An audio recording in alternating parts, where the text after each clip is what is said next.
EOS. It's Kevin Wilcox with EOS Go here to update you with what the launch may look like.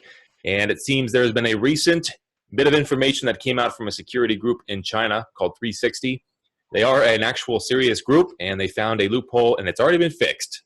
So it looks like that problem was overblown a little bit. Usually if you are hearing pronouncements as to what is happening before you hear it from block.one, for example, aka a code delay or a mainnet release or whatever the case is, you should always look to the source.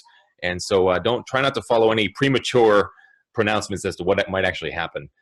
So as of right now, we have not heard from block.one about that, and we are waiting to figure out if the code will be released on time, which is very, very likely, right? They've been saying for a long time they'll put the code out after the ERC20 token is locked, 23 hours after the fact, so probably sometime around 6 p.m. Eastern Standard Time on June 2nd, this Saturday, we should see a release of the code. So that is all on track, as far as we can tell.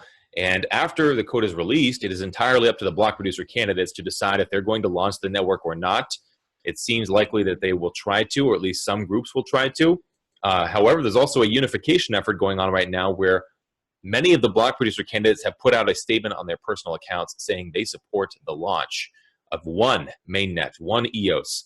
And so they are all putting out this solidarity statement saying that, and therefore they it kind of puts them on the hook a little bit, right? So if you have these block producers who decide to splinter off at the last minute, well, then they've gone against their word, right? They put out a public statement beforehand saying they wanted one EOS.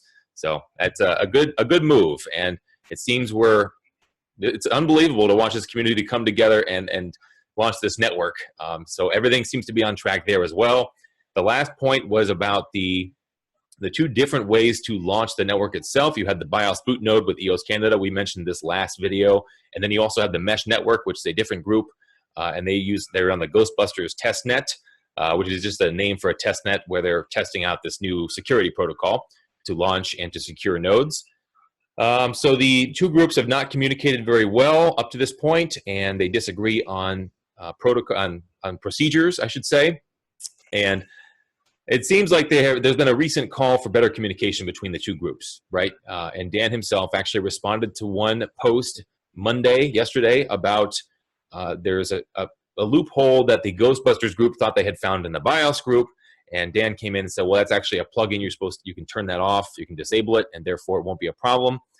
So just a lot of back and forth, and hopefully we'll see that better communication, right? So far it's been good to see competition, to have these two groups disagree on the security and therefore work harder to find their own better version. That is great. Competition makes for a stronger network. That's what DPoS is all about. It's about voting in the strongest possible block producer candidates. So yeah, we'll have more updates on that as well. And then the last point, I should say, actually the very last point, will be voting portals. So we have the community-funded voting portal should be coming out tomorrow. That's May 30th. That is the tentative release date as of right now. There'll be a post that should come out and explain what's going on. And you'll be able to use Scatter to vote. Scatter is so you use Scatter and it will sign the transaction for you. It will not vote for you. It will sign the transaction for you securely without having to expose your private keys and information. So, and there's actually, there are a couple other voting portals out there. For example, there's a newer one called vote.libertyblock.io. That one offers you two options. You can do Scatter, or you can input the private key directly into the website. We recommend never putting your private key into any website, just because there have been so many unfortunate phishing attempts and fake sites, and it's just very hard to tell. So it's better to just secure your keys with Scatter, and then you can vote that way or conduct transactions that way. So that is what that is what the EOS launch may look like, number 9 as of right now. The next video, the last video, will come out this Friday with what the EOS launch may look like, number 10.